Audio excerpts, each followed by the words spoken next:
got us both, right? Yes, sir. JP the Barber from YouTube. Once again, I'm at my very first hair show. I'm with the man who needs no introduction, the director of education for the Andis Company, Mr. Ivan Zoot. How you doing today, I'm sir? good. How you doing? Awesome, awesome. Welcome to sunny Southern California. Yes, sir. How did you get started being an educator? I'd like to know like a little background before we get into it. I got a cosmetology license. Right. I went back to school and got a barber license. Started hanging around hair shows just like this, watching and learning from some of the best in the business, going, you know what, I can do that. And you know what, they gave me a chance. They put me up there, they let me show them what I can do. The rest is history. You get practice, start by, I tell people that want to be educators with our company, find a local school, demonstrate for students. Starting at the ground level, you work your way up, later, you hit the big time. Yes, sir. And it happened to me overnight. It only took 20 years.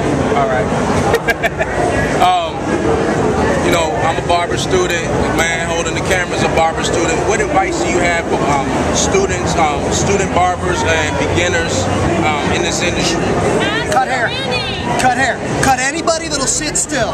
Cut your family, cut your friends when you're in school. Invite people into the clinic at school. Don't be cutting hair in your kitchen at home. We want to professionalize the business. Have them meet you at school. Have them pay the $5 at school. Have them get cut at school where you got an instructor that can provide steering and coaching. You get a lot of bad habits cutting alone in your kitchen. In school with an instructor who can help you, you're going to develop the skills, you're going to build your skills, you're going to build your business. The more hair you cut, the better you'll be faster. There's no secret. You got to get 400 or 500 heads under your belt to get a feel for things. Okay. And the faster you get those 400 or 500 done, the better you'll be sooner. All right. Exactly. What are the foundations, in your opinion, for longevity in this career? How can I say it? I'm basing this on the design craze that's going on right now. What would you think? What would you say would be the foundation for anybody that wants to be in this career long term? Long term, you got to have diversity of skills. You got to be able to fade textured hair. You got to be able to taper straight hair. You got to be able to knock out a design when that's what the customer wants. You got to be able to stand behind a chair. You got to be able to look at the door. You got to be able to hold your shoulders back, your chest out, and you got to know that no matter who walks in, young or old, black or white, long or short, curly or straight, you can stick your arm in their wallet and you can take out a chunk of money. If you're a one-hit wonder, what I call a one-trick pony, we got guys out there, man, they can fade. They can fade anybody. They can't do anything else. That is a one-way ticket to a very short career. Diversity of skills, diversity of clientele. If you could take money from anybody, there's only 320 million people in this country. You're going to be busy for a lot of years.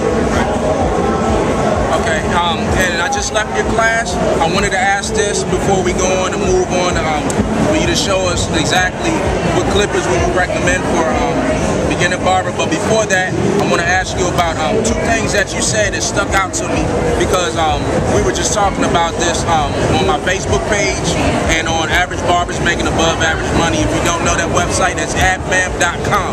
I'm going to put the link up on my YouTube.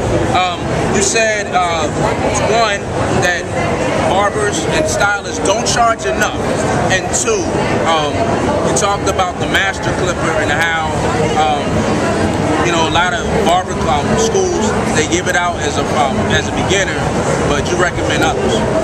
Okay. Two separate things there. Number one, pricing. Go home tonight.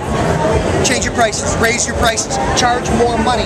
In our industry, people aren't charging enough.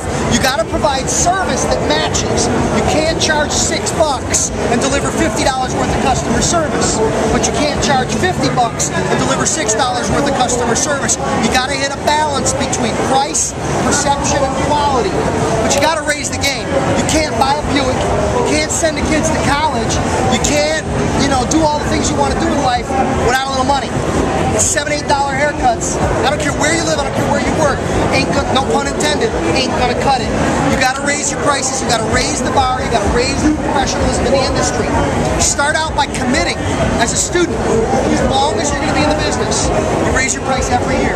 Some years it might go up a little, some years it might go up a lot. The bottom line is the haircut goes up every year. The milk goes up, the gas goes up, the groceries go up, the cars go up, haircuts gotta go up. Every one of us got a shop in our neighborhood, been $12 for 20 years. is a one-way ticket to a job with a hamburger flipper in your hand. All right? You got to raise the prices. You got to raise your game. As far as that master clipper and student kits, as a barber, you don't have a lot of choices. I mean, there's lots of clippers, but there's only one king of the hill. If you get a barber clipper as a student, you get a master, you're starting at the top of the game. If you start with a lesser tool, you're going to be upgrading to a master eventually.